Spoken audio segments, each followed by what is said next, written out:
आज हमने स्टार्ट करना है क्वेश्चन नंबर 2। इससे पिछले वाला जो क्वेश्चन नंबर 1 है वो अगर आपको अच्छी तरह समझ आ गया है और क्वेश्चन सॉल्व करने आ गए हैं, वो रूल्स आपको समझ में आ गए हैं कि ये वाला जो साइन है ये कब चेंज होगा, इसका जो हमारे पास सिंबल है ये कब हमने इस तरह यूज़ करना है और कब हमने इसको चेंज करके यूँ कर देना है, ये वाली बातें अगर आपके समझ में आ चुकी हैं तो फिर ये क्वेश्चन नंबर जो 2 है ये सॉल्व करना आपके लिए मुश्किल नहीं है। ठीक है, ये साइन तब चेंज होगा, हमने सिंपल और सादा अल्फाज में उसका जो एंड रिज़ल्ट वो ये निकाला कि जब आपके पास कोई माइनस वाली वैल्यू मल्टीप्लाई से डिवाइड में जाए या डिवाइड से मल्टीप्लाई में आए, लेकिन वो कैसी हो, माइनस वाली हो, तो ये साइन चेंज कर देते हैं। वैसे कोई माइनस वाली वैल्यू उधर जाके पॉजिटिव हो जाए तो फिर हमने ये जो साइन है उसको चेंज नहीं करना। अच्छा, अब क्वेश्चन नंबर जो 2 है उसमें थोड़ी सी चेंजिंग ये आ गई कि पहले क्वेश्चन यहाँ तक होता था, ये वैल्यू एक इन्वॉल्व होती थी, या यूँ समझिए कि क्वेश्चन इधर तक होता था, ये इनइक्वालिटी वाला जो सिंबल था वो एक था। आज जो हमारे पास ये वाला क्वेश्चन है इसमें ये जो सिंबल हैं ये एक के बजाय हमारे पास कितने आ गए हैं, 2 आ गए हैं। तो हम क्या करते हैं, उसी पुराने वाले तरीके को ही फॉलो करते हैं। हम कहते हैं कि एक दफ़ा हम इस इनइक्वालिटी को सॉल्व करते हैं और एक दफ़ा हम इस इनइक्वालिटी को, हमने क्वेश्चन के 2 टुकड़े कर लिए तो इस वाले हिस्से से अलग जवाब आएगा, इस वाले हिस्से से अलग जवाब आएगा। एंड पर अगर उन दोनों हिस्सों को मिला देंगे तो हमारे पास ओवरऑल एक आंसर आ जाएगा। ठीक है जी, तो सबसे पहले हम लिखते हैं जी क्वेश्चन।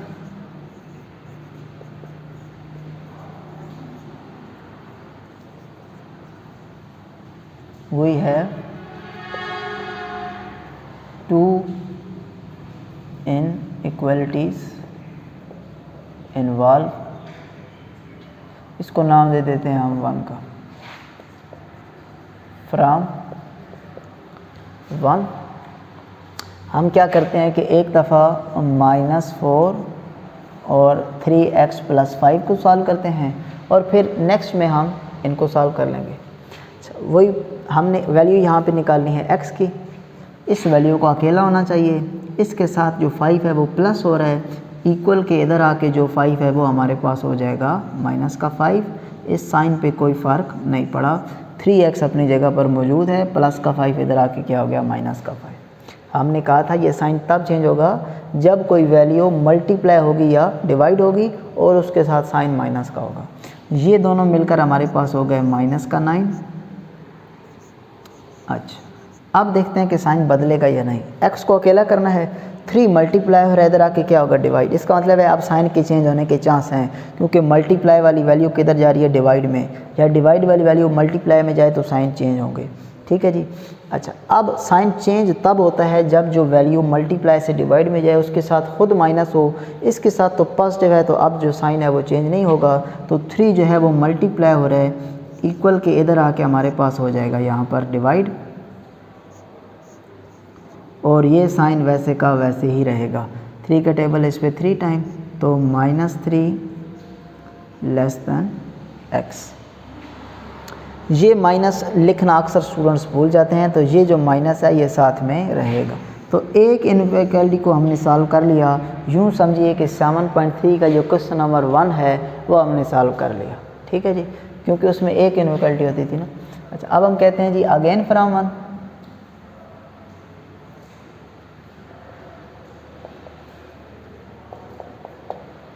अब हम इन 2 इनइक्वालिटीज़ को सॉल्व करते हैं।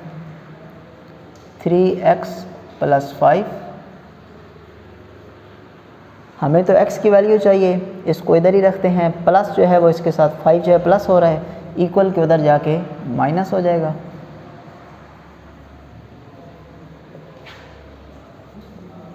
यहाँ पे आपके पास आंसर रह गया 3। अब अभी भी x अकेला नहीं हुआ, 3 मल्टीप्लाई हो रहा है, उधर जाके हमारे पास क्या हो जाएगा, डिवाइड। मैंने ये साइन अभी नहीं लिखा क्योंकि अभी हमें नहीं पता साइन चेंज होगा या नहीं। 3 मल्टीप्लाई है तो डिवाइड हुआ, साइन चेंज होने के चांस हैं, लेकिन तब जब इसके साथ साइन माइनस हो। ये तो पॉजिटिव है, इसका मतलब है इस साइन पे कोई चेंजिंग नहीं आएगी। तो ये आपस में कैंसिल होने के बाद 0 अक्सर स्टूडेंट लिख देते हैं। 3 का टेबल 3 पे 1 टाइम। ठीक है जी, तो इसको ये वाला 1 लिख लेते हैं।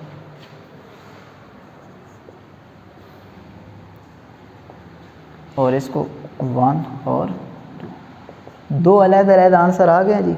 बस अब आपने क्या करना है कि इन दोनों आंसर को आपस में कंबाइन कर देना है। तो हम लिखते हैं जी कंबाइनिंग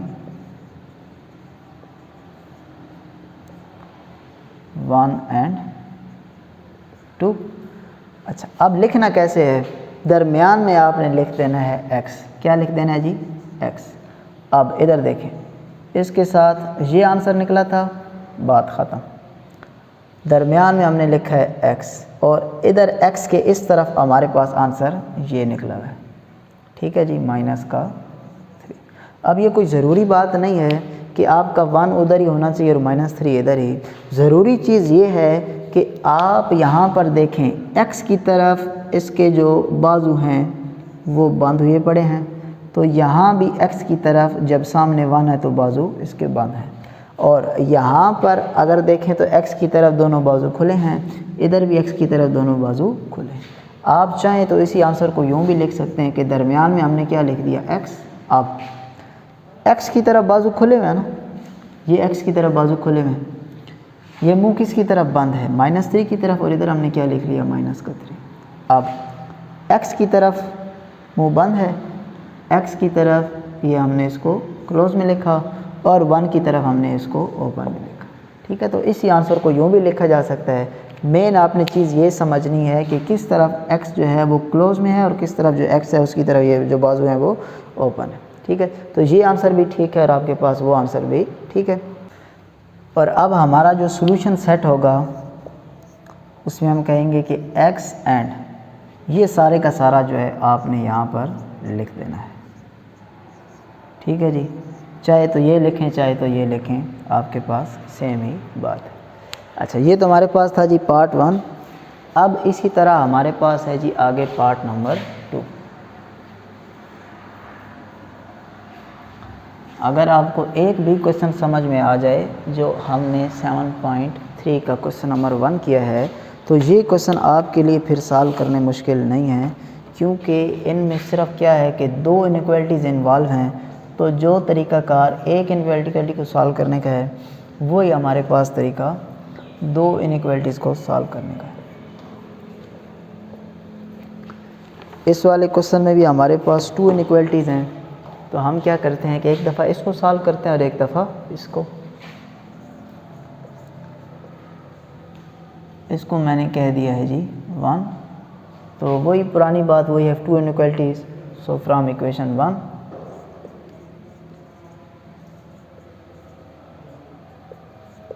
एक दफ़ा हम लिखते हैं -5 4 -3x डिवाइडेड बाई 2। एक दफ़ा इसको सॉल्व करते हैं, हमें तो x की वैल्यू चाहिए।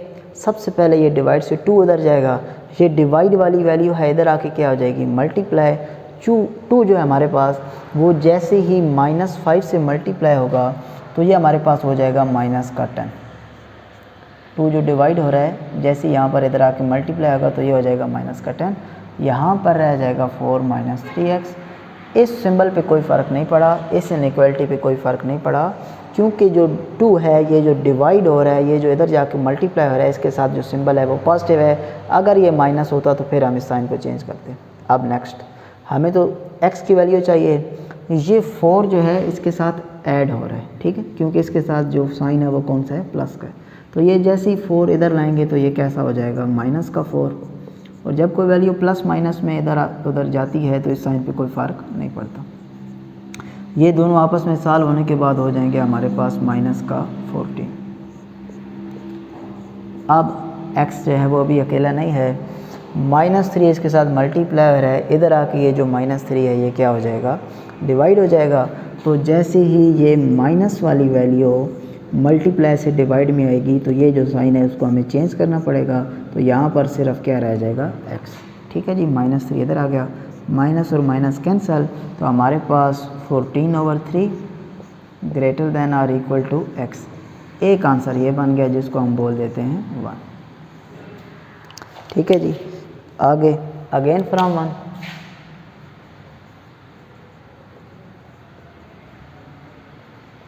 पहले हमने ये इनइक्वालिटी सॉल्व की, अब हम ये इनइक्वालिटी सॉल्व करते हैं।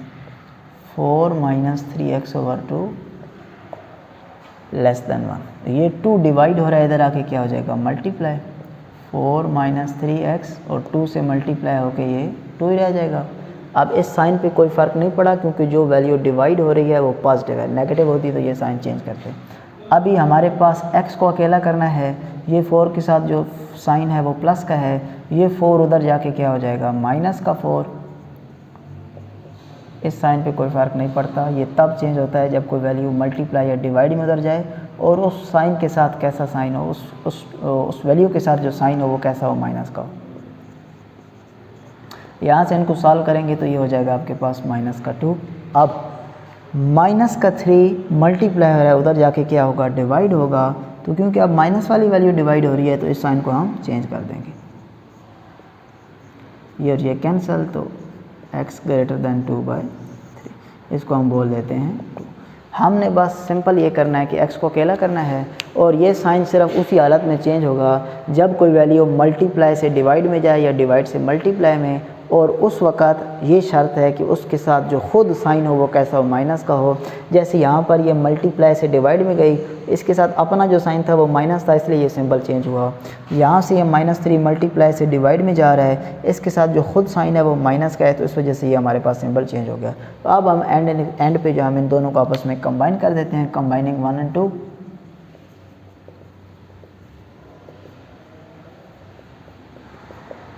तो हमारे पास आपने x दरमियान में लिख देना है, इसके साथ इस तरफ 2/3 आ गया और x के इस तरफ हमारे पास ये वाला सिंबल लगा के हमारे पास क्या आ गया 14/3।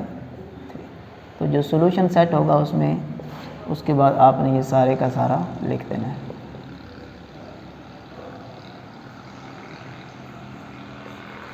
ठीक होगी जी बात। इसके टोटल हमारे पास 8 पार्ट हैं, तो ये अभी हमने पहले जो 2 पार्ट हैं ये सॉल्व किए हैं। अभी हम चलते हैं और सॉल्व करते हैं पार्ट नंबर 3।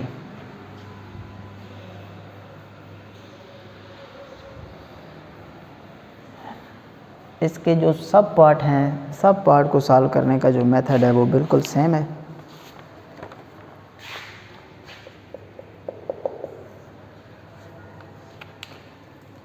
तीसरा पार्ट है हमारे पास -6 x - 2/4 और यहाँ पर प्लस का 6 है हमारे पास।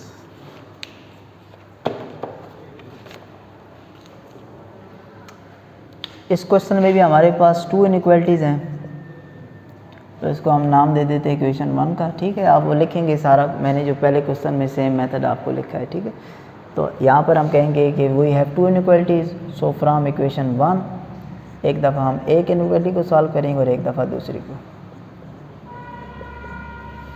-6 x - 2/4, एक दफ़ा हमने ये इनइक्वालिटी लिख ली। हमें तो x की वैल्यू चाहिए, x को एक साइड पे होना चाहिए, डिवाइड में 4 जो है वो डिवाइड हो रहा है, इधर आके क्या हो जाएगा मल्टीप्लाई। 6 को जब 4 से मल्टीप्लाई करेंगे तो -24। इस साइन पे कोई फ़र्क नहीं पड़ा क्योंकि जो वैल्यू यहाँ पर डिवाइड हो रही है उसके साथ सिंबल साइन पॉजिटिव है, नेगेटिव होता तो फिर ये हम साइन चेंज करते। अब x के साथ 2 माइनस हो रहा है, इधर आके कैसा हो जाएगा प्लस। और हमें पता है कि जब कोई प्लस वाली वैल्यू या माइनस वाली वैल्यू सिंपल इधर उधर जाए तो इस साइन पे कोई फ़र्क नहीं पड़ता। इस सारे को सॉल्व किया तो हमारे पास बन गया -22। इसको आप बेशक 1 लिख दीजिए, फिर हम कहेंगे अगेन फ्रॉम 1।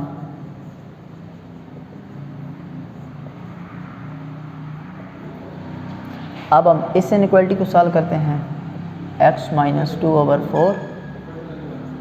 सबसे पहले ये 6 डिवाइड हो रहा है, इधर आके क्या हो जाएगा जी मल्टीप्लाई। इस साइन पे चेंज नहीं आएगा क्योंकि जो वैल्यू उधर जा रही है उसके साथ सिंबल पॉजिटिव है। ये -2 उधर जाके कैसा हो जाएगा जी +2। इस साइन पे फिर कोई चेंज नहीं पड़ेगा यहाँ पर क्योंकि हमारे पास माइनस वाली सिंपल वैल्यू तो जाके प्लस हो रही है। ये मिलकर हमारे पास हो जाएगा 26। तो सिंपल अब आपने ये 2 आंसर फाइंड करने होते हैं और एंड पर इनको क्या कर देना था कंबाइन। तो कंबाइनिंग 1 और 2,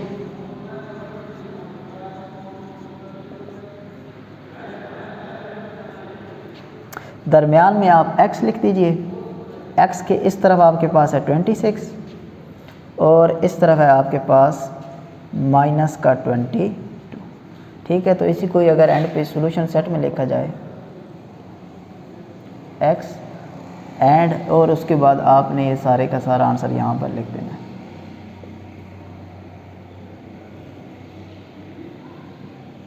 ठीक है जी।